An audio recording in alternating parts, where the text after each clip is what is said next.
Hello, my name is Tim Cleaver. Welcome back to my channel. I just wanted to make a little video showing everybody all the records and LPs and vinyl I got this last year, 2021. So these aren't necessarily new records released in 2021, just records I picked up in 2021. So thank you for watching, thank you for subscribing. Yes, I have a few other kind of vinyl haul videos on my channel if you want to check those out as well. One from a grab bag from Relapse Records I got almost a year ago now, I think. And another one, just a general showing of my records that don't include these ones.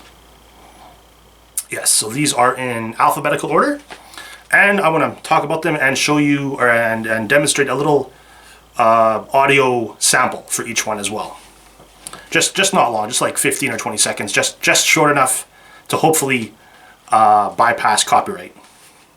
Just to give you guys a taste of what I'm listening to. All right, and there's roughly a dozen, I think. I haven't counted them, but let's say a dozen or 15 or so. All right, first band, first record, Acid Mammoth. The album is called Under Acid Hoof. So these guys are a four-piece from Athens, Greece, I believe. Very old school doom metal. Very thick and sludgy tone. If you like Electric Wizard and early Down, I think you're gonna like this. Yeah, it really reminds me especially of the first Ghost album, Opus Eponymous.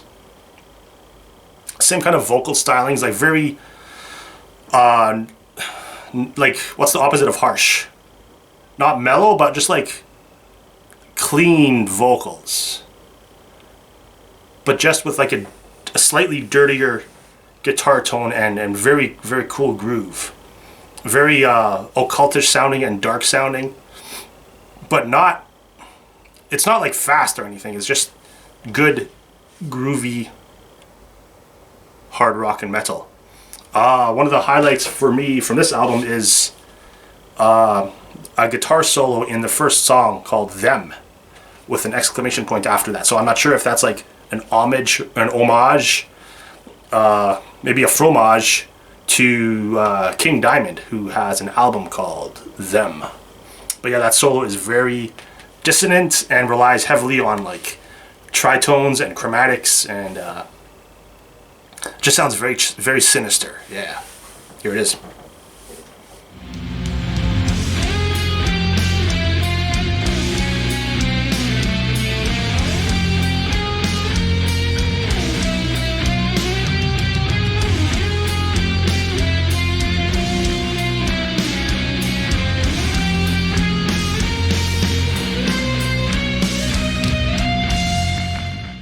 Alright, next album. Bison.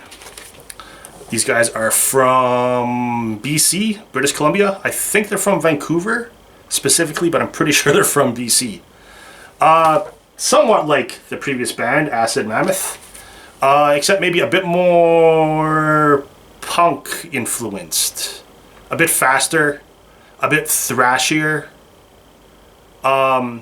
Thicker guitar tone as well, but similar. Like it's the same but different, yeah. And yeah, this was put out, reissued by a local label called No List Records. And I've got a kind of, not a funny story, but a story. So I was working security at a bar here in my hometown of Winnipeg, Manitoba, Canada, maybe 5 years ago. About that, yeah, 5 or 6 years ago. And just, yeah, a normal night. And my other co-worker, doorman, introduced me to a dude. And that dude, Lee Repko, is the owner of No List Records. Cool dude, very knowledgeable in music, very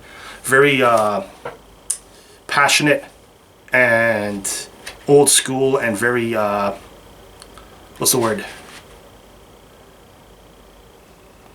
Proprietary, maybe? I don't know if that's the right word. But just he loves his hard rock and metal, and I'm sure he thinks death to falls metal, and I don't believe him. Death to all but metal, right? So I think this album is their first release or first demo or something re-released. So it's not their first like full-length studio album, but it's their first like EP, or yeah, because it's 6 songs. Yeah. And yeah, the first song, Stokosaurus, has a really cool, like, just hypnotizing riff kind of near the beginning that kind of builds up to where the vocals come in. Yeah, check it out.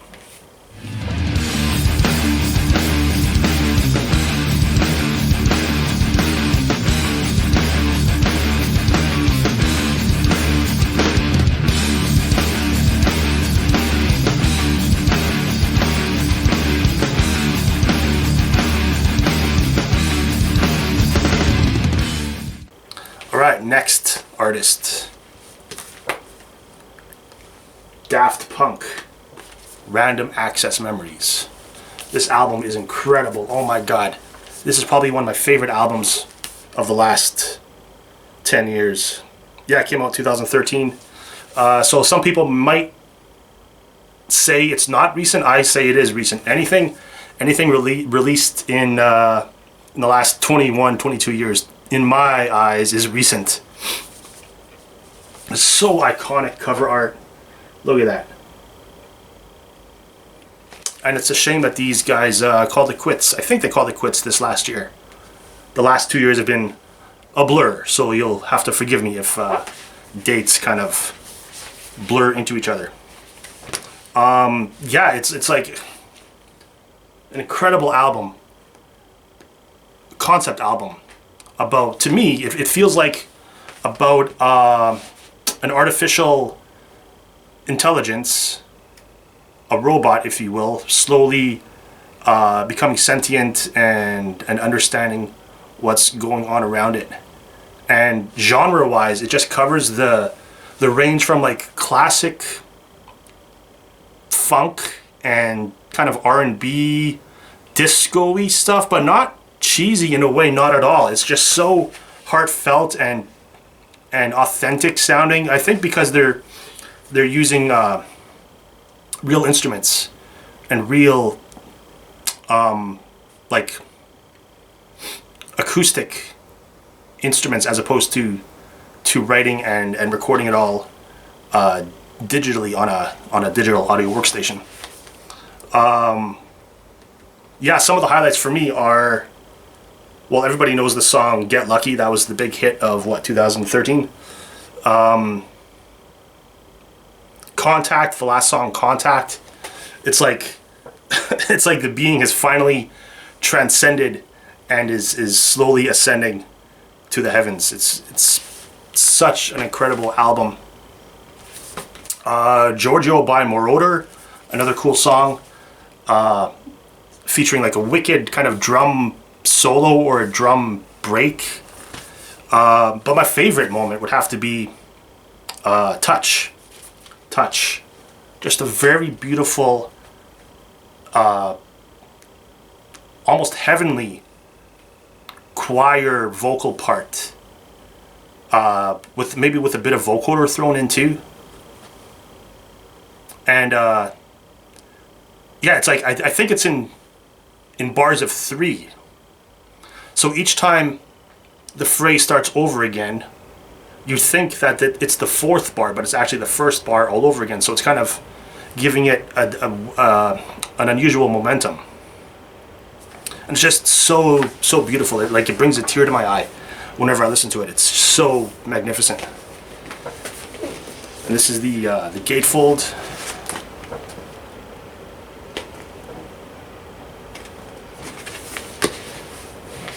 It's like an upside down space age keyboard.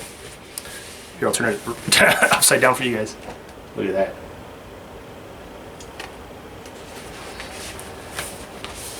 Daft Punk. Yeah, here's the part from Touch I was talking about.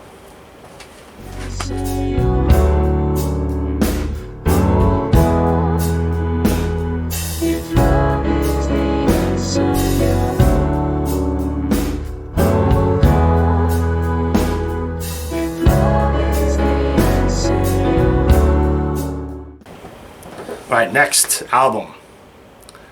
Another, or not another, but the first local band, Dead Ranch. Also released by No List Records. This is the first full-length studio album called Antler Royal, featuring Andre Cornejo, Chad Alsop, Steve Henderson, and Riley Devine. Perfect mix of like energetic noise rock and punk rock mixed with some early like Mastodon-ish sludge and Melvin's influence in there. Yeah, it's just good stuff. I've seen these guys probably 3 or 4 times. Let's say 3 times. Yeah. So definitely my most seen live local band. And the record itself is a very cool like white pink splatter. What's the matter? It's a white pink splatter. That's what's the matter. But sadly, one of the members, vocalist and guitarist Chad Alsop, he passed away in 2017, I believe. Very sad, very unfulfilled potential, I think. But yeah, it's very old school sounding, just gnarly, filthy, kind of groovy, angry, sludge noise rock with lots of cool riffs and hooks. A few highlights for me. There's the intro to the last song, La Petite Morte. It sounds dissonant, yet like it resolves in a cool way. But the first song, Ice Desert, probably has my favorite part. It's got a really cool and like cyclical riff that sounds straight out of like Blood Mountain by Mastodon. It's very cool. Yeah. But all in all, a very good record front to back. And there's the gatefold right there.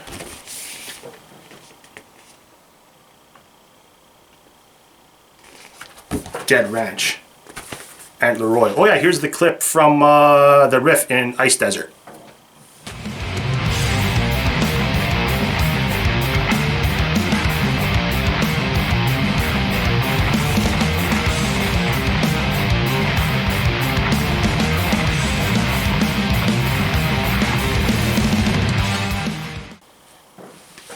Alright, next one. Death Grips. This is the Money Store. So I was only introduced to Death Grips like a year and a half ago once I started doing reaction videos. One of the first, or the first kind of real reaction video I did was for Hacker, the last song on this album. And yeah, it blew me away. They still continue to blow me away. It's kind of like what I was missing in music. Hip-hop, but not like traditional hip-hop. It's kind of like made by a crazy person with ADHD or something, because there's so many different parts to each song, and there's like, you have no idea what's coming next. Just very energetic and hyper, and conscientious lyrics, very relevant lyrics about like internet culture and topical topics, I would say. Yeah. So I've listened to and reacted to probably 20 or 25 Death Grip songs now. All of them good. Every new one that I kept listening to, I was saying that it's my new favorite Death Grip song. Yeah, this is the Money Store. I think the record is just straight up black. Yeah, it's the label on one side is white and the other side is black. Yeah. So I was waiting on that record for a long time. I knew I wanted to buy it, and I kept checking Amazon every few days for like a few months there, and finally I found it for brand new for a reasonable price, and I got it. Yeah. So it's just like a very it puts a smile on my face. Very upbeat, lots of earworms, very sonically interesting. Lots of hooks. The first song, get got.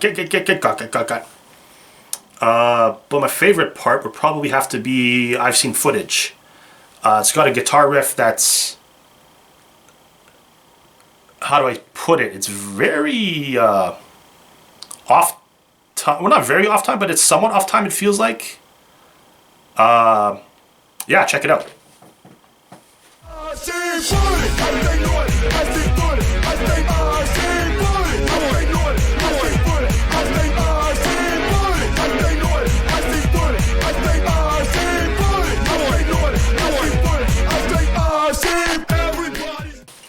Next band. This is Earth. Pentastar, in the Style of Demons. Earth is the band, Pentastar in the Style of Demons is the album. So these guys are from Washington State, USA. This is their third full-length album. Earth, notorious for being the dude that bought the gun that Kurt Cobain apparently killed himself with. I believe Dylan Carson is the frontman's name. But I'm not holding that against them. This is kind of the middle point between their two sounds, if I'd say so, perhaps. They started as a very just drony band. Without any real structure, maybe. Just very slow, low and slow was the name of the game. But for, I think, an album after this called Hex, they started incorporating a kind of more song structure into their sound. But not like verse, chorus, just maybe like shorter songs. Heavily influenced by like spaghetti western and psychedelia. But this album, yeah, it's kind of in the same way as, or kind of in the same way of Hex, as Hex. Amazing guitar tone too. Just sounds like he's playing like a single coil Fender Strat with the bridge, sorry, the neck pickup. Just super loud and just amazing. And I think this album starts the same way it ends, just a very hypnotic riff. Yeah, and they made a video for the song called Tallahassee. So that's pretty cool. That's on Sub Pop. Yeah, this was released on Sub Pop. Same label that released Nirvana's first album, Bleach. But yeah, this is the first song, Introduction.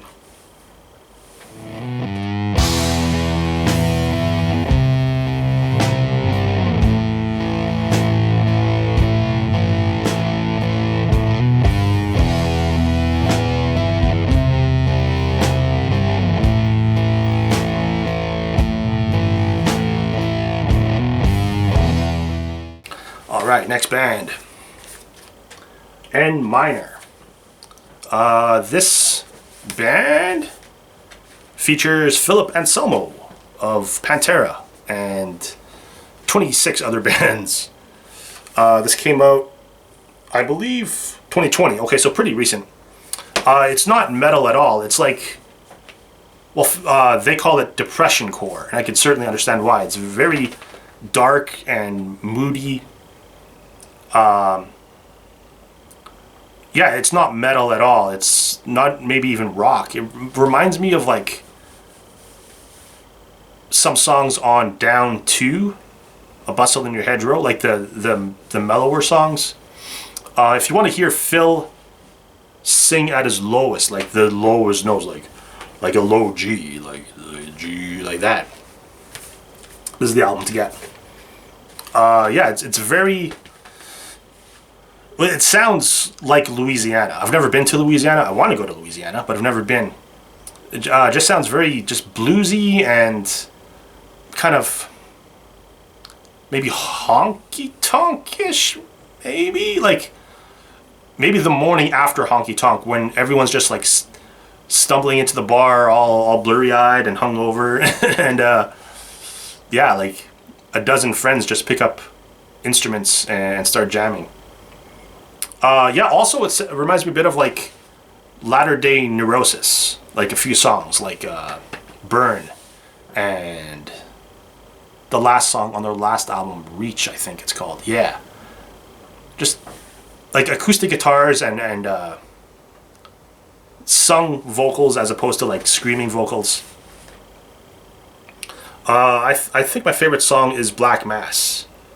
Yeah, I had the vocal hook stuck in my head for a few days after I first listened to this album, and I was unsure where it came from, because it happens a lot. Like I listen to, well, I go through spurts maybe where some days I don't listen to any music, but some days I listen to a lot of music. But yeah, that time I listened to a lot of music, and I was unsure where it came from, but I know I heard it recently, and it clicked. One day it clicked. It was, yeah, Black Mass. Ba-da-do, do-do-do-do-do-do-do. Yeah, Black Mass, here it is. It takes too long, staining through this floor. It's unbearable, seeking underneath. All right, next band. We are winding down here. We got a few left. Laser Wolf. This is an album called The Beast of Left and Right. So these guys are a band from Georgia, I believe, Georgia, USA. 3-piece, I think, and I would classify it as like progressive, doomy math rock, maybe.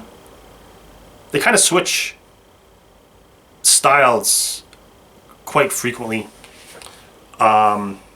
Yeah, and it's not like wanky progressive metal like Dream Theater. Maybe more like, I don't know, the fucking Champs or Don Caballero or something like that. Or like noise rockish, like Shellac or something. Yeah. Yeah. And the cool thing about this album is that apparently it's the same thing front to back, just reversed. So apparently, like, if you play the first side A, and then play the second side B, it's backwards. I haven't tested it, I haven't analyzed it musically, but I did listen to it yesterday all the way through, and there were like musical themes that sounded familiar, and yeah, so it must be true, right? There's no track list on this. Oh, here it is. So here's the insert. So you see that Right Path is written the right way, but Left Path on the other side is backwards. See, I see it backwards now because what I see in my monitor is backwards, but on the video it should be backwards. if everything is correct. So yeah, my favorite part would probably be a part of the intro in the first song. I think it's called Choose Again. Yeah. Yeah. Yeah, check it out.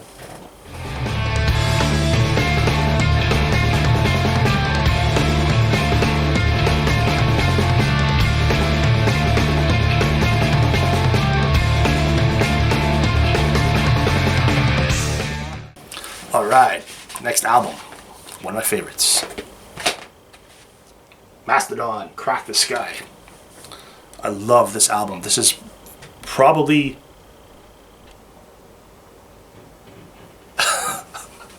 so good.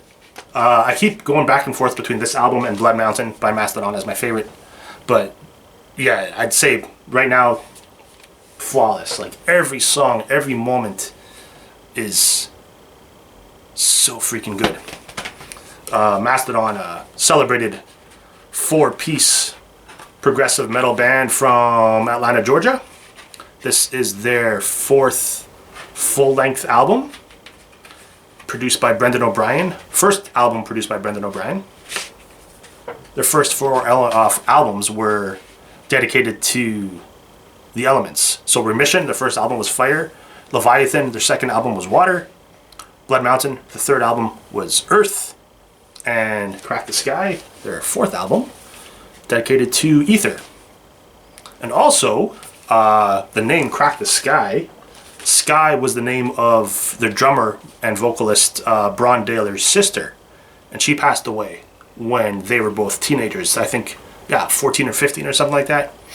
And they dedicated this album to her, to keep her memory alive. And yeah, just filled with so many great moments of wizardry on the guitar and drums and catchy vocal melodies that you've heard somewhere before, but that are brand new, and just so many like ear candy things, little sprinklings of like sugar that make the dish taste better. I can't speak enough good things about this album. I saw them play this live, front to back, in 2009, I think. Yeah, 2009, with 2 other bands, Carlessa and Intronaut, on the bill. That was a sick show. But yeah, Mastodon, Crack the Sky, Oblivion, Divinations, Quintessence, The Czar, Ghost of Corellia, Crack the Sky, and The Last Baron. Oh my god. Yeah, my favorite part, probably, there's a riff in Ghost of Corellia that, first time I heard it, I swear I heard it somewhere before, and I'm still looking for where I heard it first before, because it sounds familiar, but it's not. It's not. But yeah, check it out, Ghost of Corellia.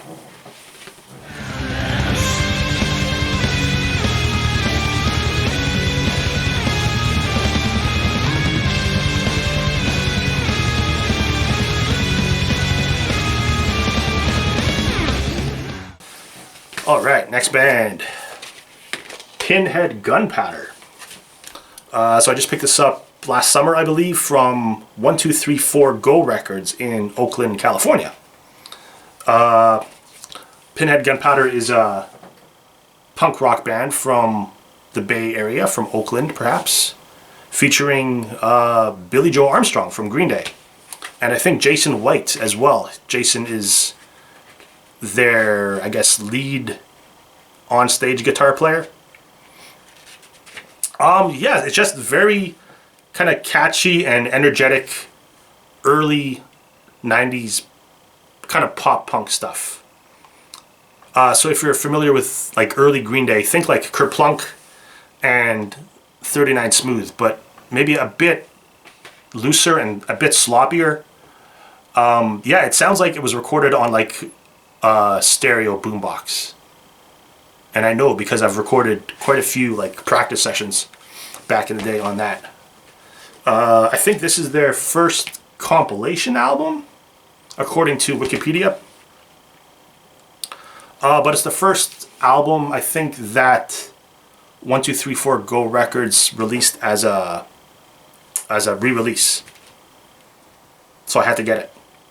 It features a cover of Big Yellow Taxi by Joni Mitchell, which is really cool. And there's a song called Losers of the Year that features an intro with a sample of Surrender by Cheap Trick.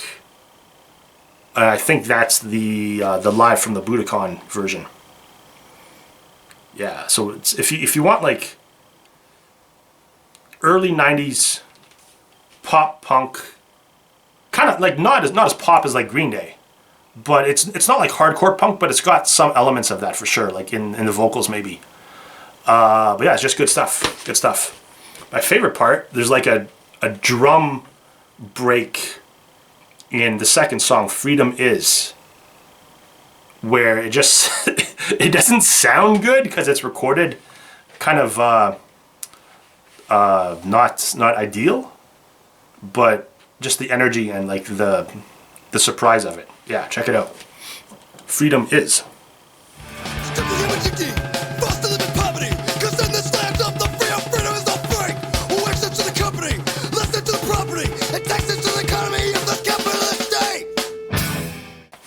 All right, next album. Frank Sinatra, In the Wee Small Hours. So yeah, this might surprise you watching that I have a Frank Sinatra album, but I do. I needed one. So Frank Sinatra, Old Blue Eyes, I think they call him, is a very legendary vocalist. In the genre of, let's say, like easy listening, jazz, early pop, like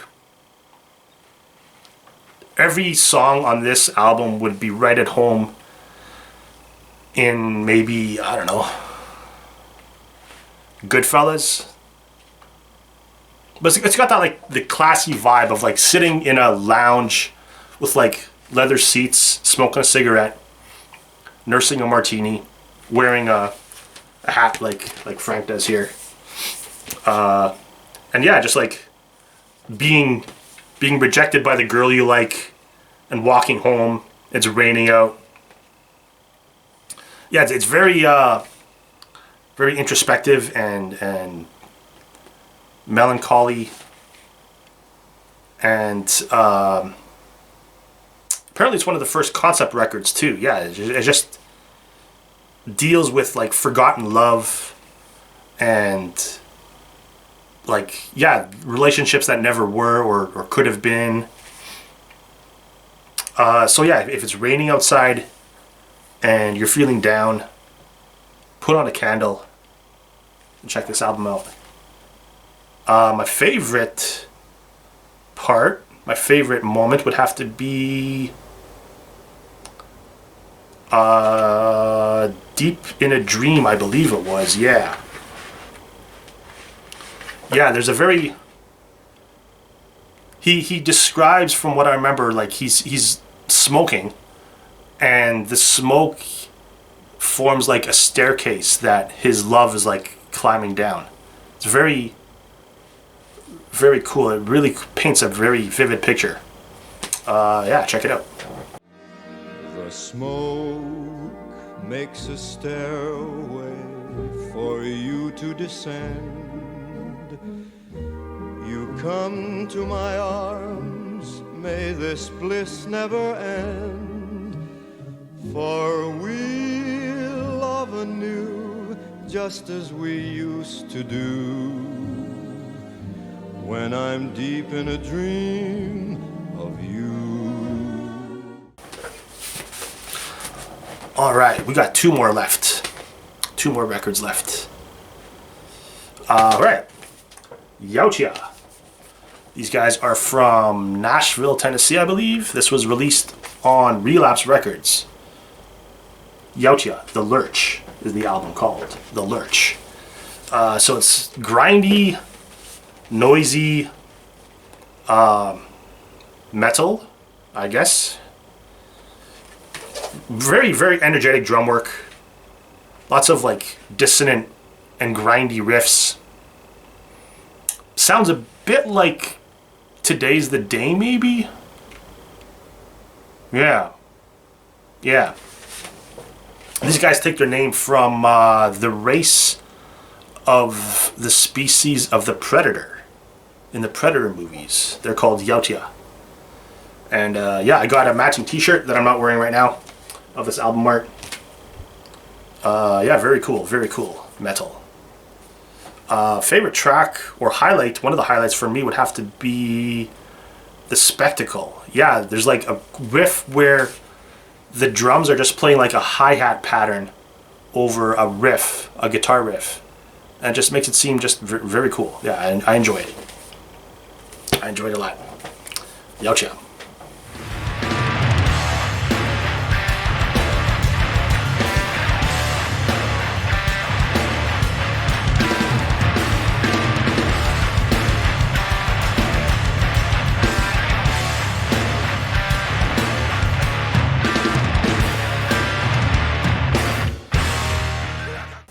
And the last album. Double album. It's yellow and red with a bit of white. See if you can guess what it is. Frank Zappa. You can't do that on stage anymore. Sampler. So this also I picked up from 123 for Go Records. 123 for Go Records. Along with Daft Punk. Yes, I forgot to mention. I picked up the Frank Zappa, this one, Daft Punk, and Pinhead Gunpowder. Yes, from 123 for Go Records. So like the title says, this is a sampler of songs from a whole series of albums called You Can't Do It on Stage Anymore by Frank Zappa. I think there's like 6 or 8 of them. And I think each one kind of covers a different period of his career. Yeah, very prolific composer and musician. He released something like 60 records in his lifetime, and they're still releasing more. He recorded pretty much everything, and he was really known for kind of mixing and matching. I forget the exact term that he used. I don't want to misquote him, but yeah, where he would like take like, say, a drum track from one performance in one time signature, and then sync it up with, let's say, a bass track from another performance, a completely different performance at another city, at another time, in another time signature, and then mix those together as one song and maybe wail a guitar solo over that. He did that quite often. And he was also known for changing the arrangement and like the way a song was played. So let's say, for example, a song that's not on here called The Black Page, the original version, what do you call it, the Teenage New York version from Live in New York, had a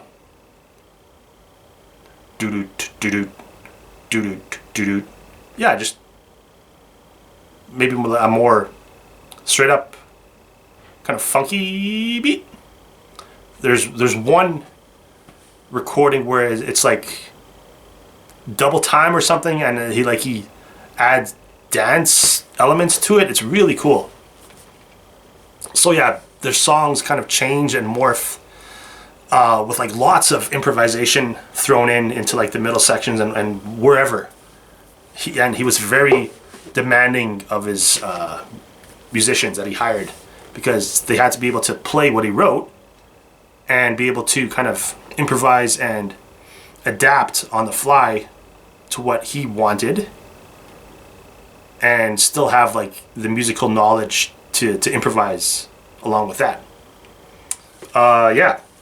So the songs on this one are Plastic People, The Torture Never Stops, Montana, Whipping Floss, The Evil Prince, You Call That Music, Charlena, Nanook Rubs It, The Florida Airport's Tape, Once Upon a Time, King Kong, Dickie's Such an Asshole, and Cosmic Debris. So Plastic People, the first song, it's got a hook like Louie Louie. I forget the band that sings Louie Louie. I'll apologize. Louie Louie.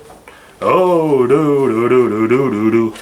But in this one, he goes, "Plastic people, you gotta go." Torture Never Stops, that's a highlight for sure. That's a staple of his sets. It's got that kind of epic feel. Doo-doo-doo. And Montana, yeah, Montana is interesting because they mess up the intro. By the sounds of it, it sounds like to me the drummer was a little sloppy.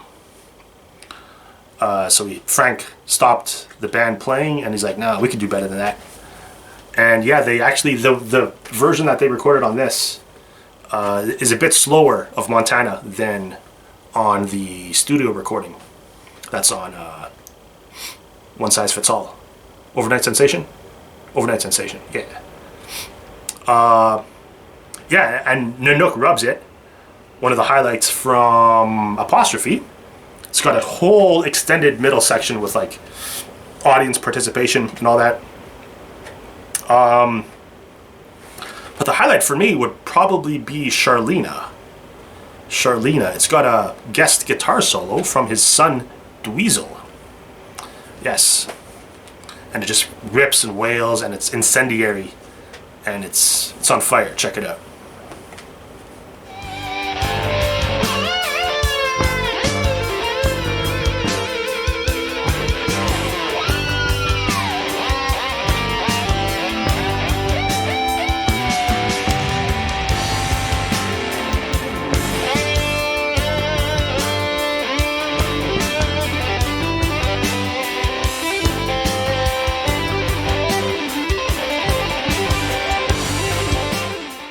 Alright, so that is and was my 2021 record collection, haul, pickup, collection, extravaganza, surprise, collection. Yes. There's always room for more music. I could always buy more records, right? Like every time I say I'm done buying records, no more, out come like 2 or 3 more that I'm like, I gotta have those. I gotta have those.